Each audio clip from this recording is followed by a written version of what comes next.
விட்டார். உங்களுக்கு உடைய மதுபானம், போதை வஸ்துகள், ரகசிய பாவம் உடைய மனசாட்சி வாதிக்குது, குற்றப்படுத்துது. அதை விடவும் முடியல, நிம்மதியாகவும் இருக்க முடியல. பாவம் அடிமைப்படுத்தி விட்டது, அதனால் சமாதானம் இல்லை. இயேசு சொல்கிறார், என் மகனே மகளே, நான் உன் பாவத்தை மன்னிக்கிற ஆண்டவர் மாத்திரம் அல்ல, பாவத்திலிருந்து விடுதலை தருகிறவர். எத்தனை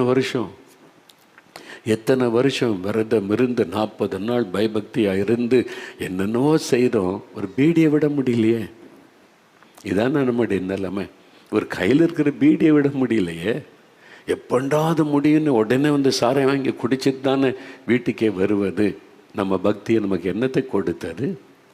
இவ்வளோ பக்தியாக இருந்தோமே, என்ன மாற்றத்தை, சந்தோஷத்தை பெற்றுக்கொண்டோம்? இலவசங்க. இயேசு கொடுக்குற பாவ மன்னிப்பு இலவசம். சமாதானம் பணம் கொடுத்து வாங்க முடியாது, பாவ மன்னிப்பு பணம் கொடுத்து வாங்க